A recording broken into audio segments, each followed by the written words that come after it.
Bismillahirrahmanirrahim. Assalamu alaikum. Welcome to this lecture of Basic to Advanced English Learning. हम अपनी daily life में बहुत बार noun को as a gender use कर रहे होते हैं। इस लेक्चर के अंदर हम सीखेंगे कि हम किस तरह से नाउन को एज ए जेंडर यूज कर सकते हैं। There are four different ways of using noun as gender. First है masculine gender, second is feminine gender, third is common gender, and fourth is neuter gender. Okay, let's start from masculine versus feminine gender. ऐसा noun जो किसी mail animal को represent कर रहा होता है, male category को रिप्रेजेंट कर रहा होता है, उसको हम कहते हैं masculine gender. For example king जैसे बादशाह, हॉर्स घोड़ा, बॉय लड़का, लाइन शेर। तो ये वो जेंडर्स हैं जिसमें noun as a male use हो रहा है। इसी तरह से second type is feminine gender. Feminine gender वो होगा जिसमें नाउन जो है वो किसी फीमेल को रिप्रेजेंट कर रहा होगा, उसको हम फेमिनिन जेंडर कहेंगे। जैसे क्वीन है, हॉर्स है, गर्ल है, लाइनस शेरनी है। ठीक है। Okay, next is common versus neuter gender. Common gender वो होगा जो दोनों के लिए यूज हो सकता है, उसमें मेल के लिए भी यूज हो सकता है और फीमेल के लिए भी यूज हो सकता है। ऐसे जेंडर को हम कॉमन जेंडर कहेंगे। इसकी एग्जाम्पल में पेरेंट जो वालदैन में से दोनों में से किसी के लिए यूज हो सकता है, चाइल्ड बच्चा मेल फीमेल दोनों के लिए यूज हो सकता है, सर्वेंट नौकर ये भी दोनों के लिए यूज हो सकता है। ऐसे वर्ड्स जो मेल फीमेल दोनों के लिए यूज हो सकते हैं हमारी डेली लाइफ में, उनको हम कॉमन जेंडर कहते हैं। इसी तरह next is neuter gender. Neuter gender ऐसा वर्ड होता है जिसको हम ना तो मेल में कंसिडर करते हैं और ना ही फीमेल में। मोस्टली ये नॉन लिविंग थिंग्स के लिए होता है और इसको हम न्यूटर जेंडर कहते हैं। जैसे बुक, किताब, पेन, रूम, ये वर्ड्स जो हैं ये मेल या फीमेल दोनों में से किसी के लिए कंसिडर नहीं होते। ओके, ऐसे ऑब्जेक्ट्स जो जानदार नहीं होते, ऑब्जेक्ट्स विदाउट लाइफ, उनको हम मोस्टली पर्सोनिफाई करते हैं। पर्सोनिफाई का मतलब है कि हम उनको ऐसे डील करते हैं जैसे वो लिविंग थिंग्स हैं, यानी उनके लिए जेंडर यूज करते हैं, जिन्स यूज कर रहे होते हैं। ठीक है, और उनको हम मेल या फीमेल में से दोनों में से किसी एक के तौर पर रिगार्ड करते हैं, कंसिडर करते हैं।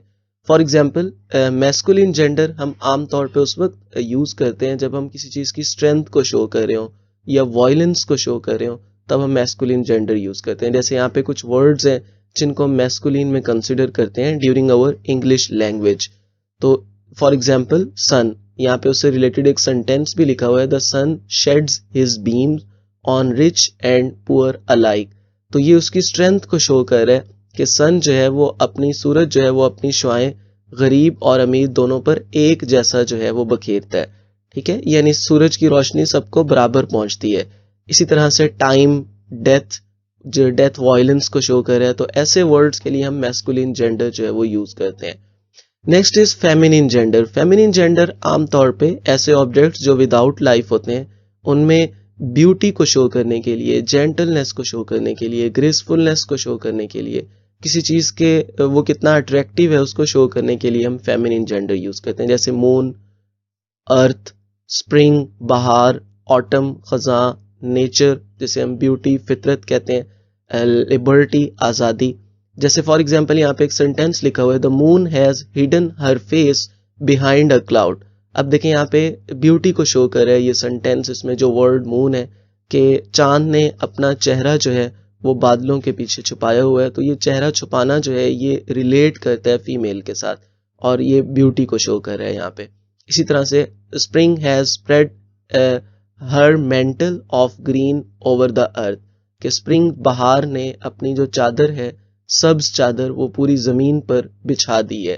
ठीक है, जब बहार आती है तो सब्जा आता है, ये उससे रिलेट कर रहे हैं कि there are three ways of forming the feminine. जब भी हम फीमेल जेंडर को बना रहे होते हैं तो उसके तीन डिफरेंट वेज होते हैं जिनके थ्रू हम बना सकते हैं।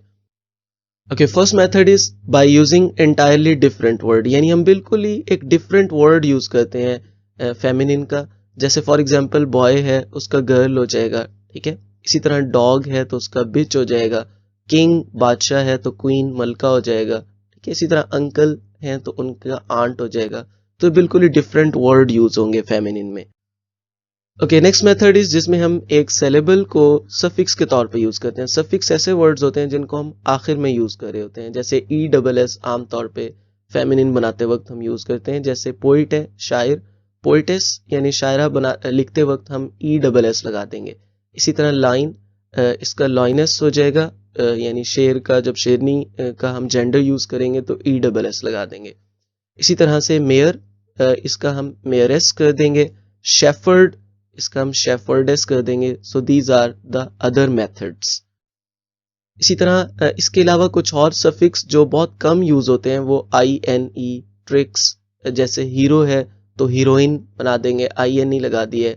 इसी तरह टेस्टेटर कहते हैं जो आमतौर पे वसीयत करने वाला होता है अपने आखिरी वक्त में, तो उसका टेस्टेट्रिक्स यानी आई एक्स लगा देंगे। सुल्तान, इसका ए सफिक्स यूज कर देंगे। तो ये वो जेंडर्स हैं जिनमें हम कुछ वर्ड्स को एंड पर एज ए सफिक्स यूज कर रहे हैं। Okay, third method is by placing a word before और आफ्टर। इसमें हम वर्ड चेंज कर रहे हैं। जैसे ये ग्रैंड फादर है और ग्रैंड को हमने वैसे ही रहने दिया और इसके साथ फादर की जगह क्या यूज कर दिया, मदर। इसी तरह मैन सर्वेंट है तो इसमें जो मैन का वर्ड है उसको चेंज कर दिया मेड में। लैंड लॉर्ड है, इसमें जो लॉर्ड का वर्ड है उसको चेंज कर दिया लेडी में। तो वर्ड का कुछ हिस्सा जो है वो वैसे ही रहता है और कुछ हिस्सा जो है वो हम रिप्लेस कर देते हैं। So this is an other method. जैसे पी कॉक है, इसको हम मोर के लिए यूज करते हैं और पी हैन मोरनी के लिए हम कॉक को हैन से चेंज कर देते हैं। सेल्समैन को चेंज करने के लिए सेल्स वो मैन कर देते हैं। So these are the three methods जिन मेथड्स के थ्रू हम किसी भी मैस्कुलिन को फेमिनिन में चेंज कर सकते हैं।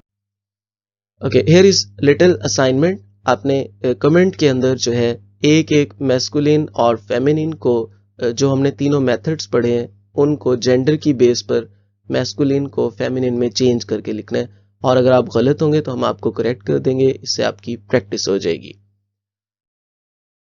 ओके, होप सो ये लेक्चर आपके लिए हेल्पफुल रहा होगा। अगर आपको ये लेक्चर पसंद आया हो और आपको इससे हेल्प मिली हो तो वो रिक्वेस्ट ही हो कि आप काइंडली हमारे चैनल को सब्सक्राइब कर दें और साथ में बेल आइकन को क्लिक कर दें ताकि हम आइंदा आने वाली वीडियोस में आपको फर्दर अपडेट रख सकें जो आपको इंग्लिश सीखने में बहुत ज़्यादा हेल्पफुल हो।